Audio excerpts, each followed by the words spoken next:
you help get the message out. This is an easy vote to support my amendatory veto. That's why you see the folks here, why you see General Assembly members around the state. I'm calling them specifically. We've got to build up their local voters, their local constituents, to let them know, support the governor's amendatory veto. That's why we're here, to talk to you, because your viewers, your listeners are following this. They need to stand with my amendatory veto. Do not just go along with the threats, the intimidation that Speaker Madigan and President Cullerton. They're basically sitting on the bill. They're going to wait till the last minute and say, oh, schools won't open next week. You better sign SB 1. That's your only choice. That's what they're going to try to do. I need your help, and everyone in the media, get the message out. Don't let them use that extortion trick. Well, you were overridden before, Governor, earlier this month, July 4th and July 6th. How is this going to be different? Because we need to have the people of Illinois stand together. And this is the time.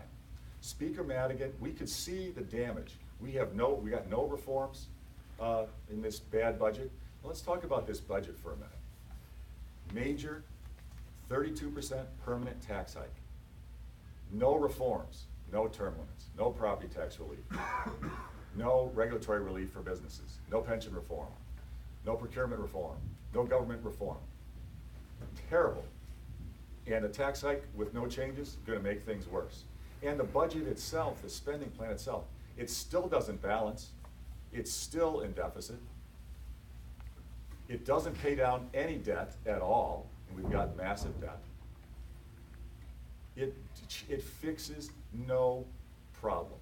And in fact, because it doesn't cut any wasteful spending, but it does reduce spending on things that actually save money, like our IT infrastructure. We need IT infrastructure in state government so we can cut costs and hold our agencies accountable for results for taxpayers.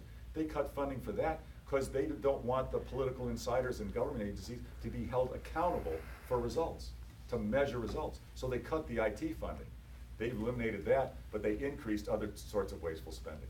The budget is broken and wrong, and in the same way, the education funding is wrong. So we've got to fight against it. Well, you could have sat on the budget bills yourself for 60 days. Instead, on video, you vetoed it on the 4th of July and sent it right back for the amendatory veto. Why didn't you use that tactic against the Democrat majority legislature? I'm doing the same thing now. I'm going to mandatory veto this right now. And we have got to stop this.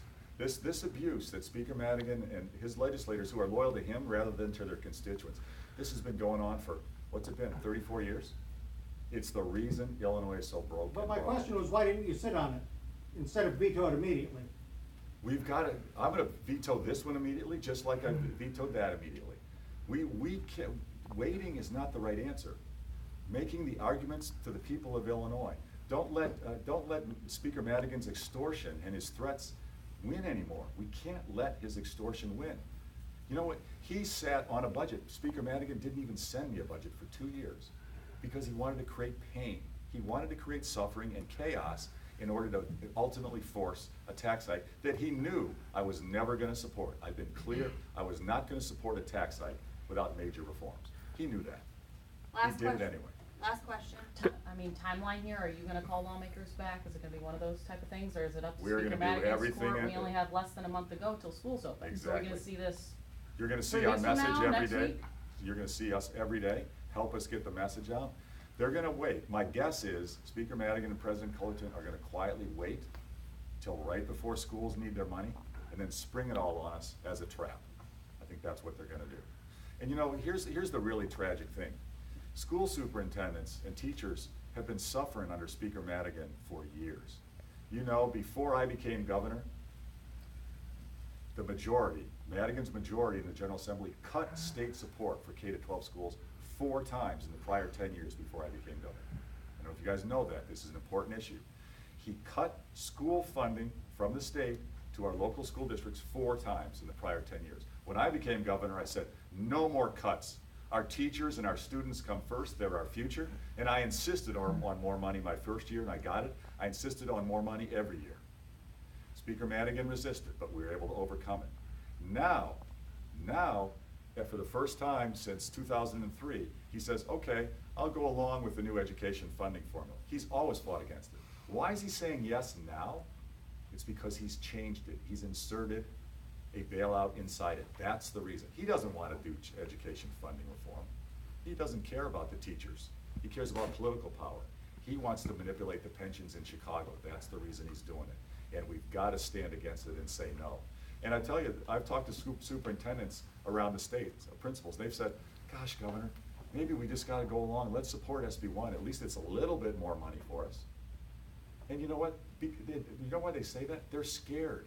They know that Speaker Madigan is powerful, and he's ruthless, and he's cold-blooded. He doesn't care about them. He's cut their money for years, and they're scared if they don't go along and get a tiny bit more money from him, that he'll give them nothing. That's what they're scared of. We shouldn't let a tyrant do that to our teachers.